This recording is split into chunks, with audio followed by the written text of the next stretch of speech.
Hey, not dainty. Yeah. Kick. We showed that. Should see the kick on the bottom.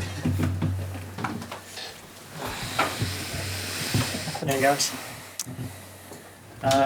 We'll use the same process that we always do. Mark will lead us off, we'll move on to Chris, and then we'll stop the cameras. That will be embargoed until 1 o'clock, and then the written section will be for 10:30 tonight. Afternoon, Andoni. Afternoon. Obviously, tricky spell at the moment. No wins in 5 Premier League matches, and that comes off the back of winning 6 out of 7. Can you put your finger on perhaps why you've not been as effective? Have you just had fixtures, been injuries, or is there something not quite clicking? Now it's difficult. It's difficult to say just one thing. No, I think overall, probably the last games, West Ham, Forest, the other day against Fulham, we haven't been scoring enough.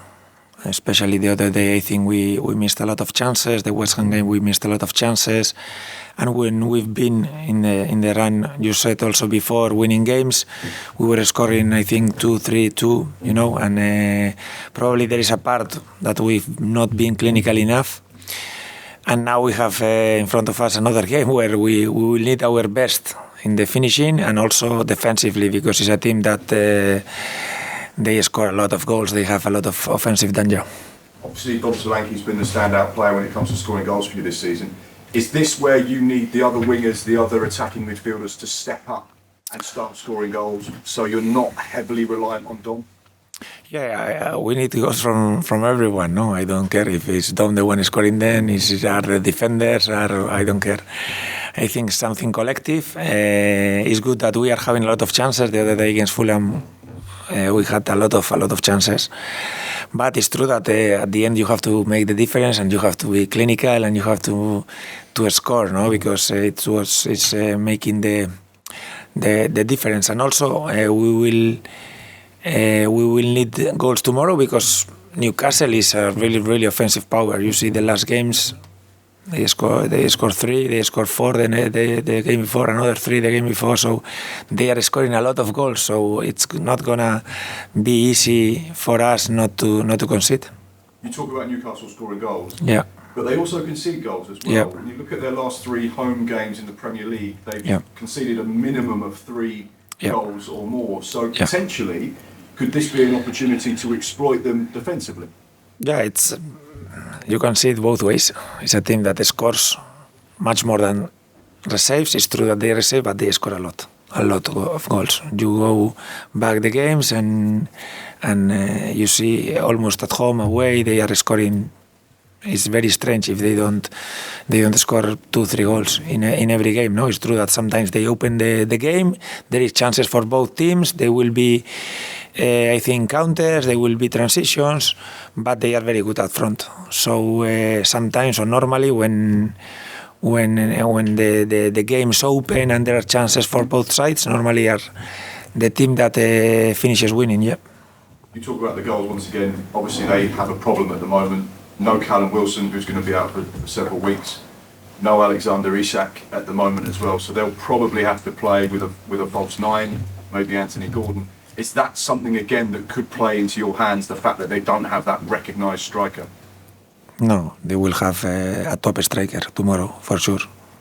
If they put, I don't know who will they put, but they will have a top striker. They played here, I think, Anthony Gordon, top player, amazing, scores a lot of goals, one of the fastest players in the competition. I think Isa can be involved in the game also. They have a lot of options up front. They've recovered Harvey Barnes, Almiron, Murphy. I can say a lot of players that they can use offensively, and the numbers they have offensively, it doesn't matter who, because they have different options. They are one of the best of the competition. Yes. You played Newcastle in the Premier League earlier in the season and won, and at the time was almost a little bit of a surprise result. A lot of people didn't expect Bournemouth to beat Newcastle, who were in good form, and obviously they had their injury problems. Bournemouth have never done the double over Newcastle before. Does it feel like it's almost a similar situation? No expectations on Bournemouth, you're not having the best of run, but could you go up to St James's Park and cause an upset? I think they are a completely different situation, no? From the first game for both teams. I think most of the players obviously will be the same, but I think we have to be better. They will be better, and I don't think it's so much of a reference because there have been a lot of games in between. Yeah. And just finally, just an injury update. Have you got any players that you're welcoming back? Is there any players that are doubts ahead of the game? No, we are I think in quite a good spot.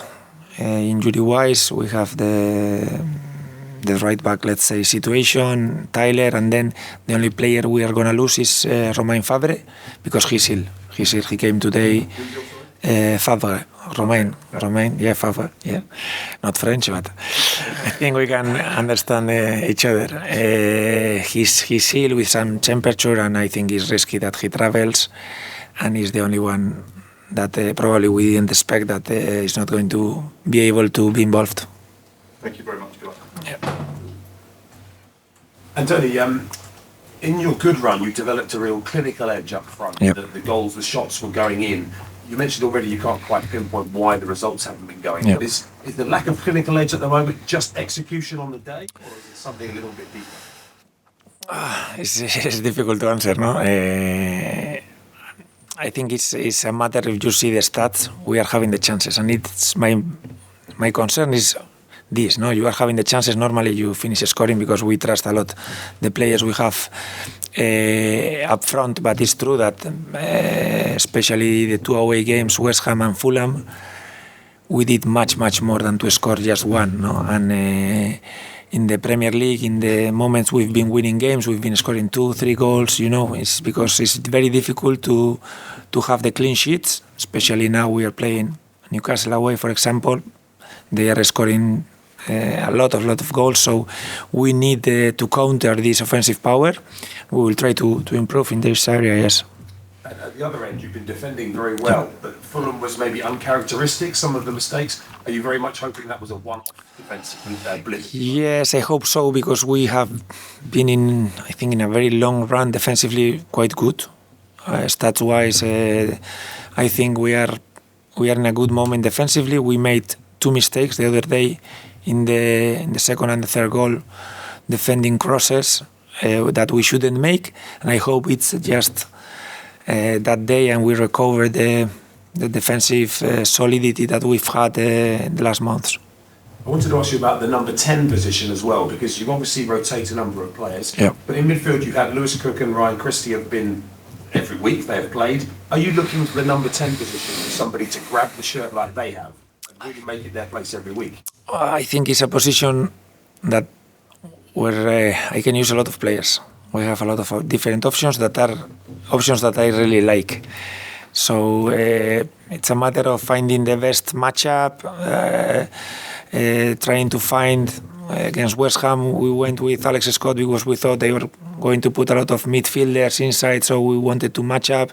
Then at home against Forens, we thought Justin could give us some more offensive power, trying to find players. Now we don't have for tomorrow Philip Billing, that is with the red card still. We don't have Romain Fabre, but we have a lot of. Even the other day we finished with Enes a little bit behind Dom, so it's a positions. I'm not concerned because I think we have enough options. A word on Bruno Guimaraes, who was suspended for the game here. Maybe you were hoping he might get a 10th yellow card. Last game would have been suspended for this one. But could you just give us your observations on the form that he's been in recently? Top level player. He's a top level player. Straight away when they signed him from France, I think he has been performing really well. Very good defensively, offensively. Now he's also scoring goals. The other day they used him a little bit more close to the forward, and he's also he can be the number 6, can be the number 8, can be the number 10. He can do almost everything because he's very good. And just finally for me, this morning Eddie Howe mentioned in his press conference that Callum Wilson's injury might give Dominic Solanke's England hopes a bit of a boost. There's some friendlies coming up next month that Callum won't be available for. Do you see it that way? I don't know. I think things change very, very quickly. No, and still we have a lot of games to play before the international break. The only thing I can say is Dom is playing very well since the beginning of the season. He's scoring goals. He's giving us a lot of things, and I hope he can have the recognition. But it's not my job, to make the England squad, and also I've said it a lot of times, is for sure something very difficult because the level of the national team is top. I think you've spoken before about how well the development squad have done. Another big game for them tonight while you travel up to Newcastle where they're playing Leeds in the Premier League Cup. Yeah, I think there are experiences that they have to use, no? Even if they win, they lose, the experiences that are really, really good for them now and for the future. Okay. All good. Thank you.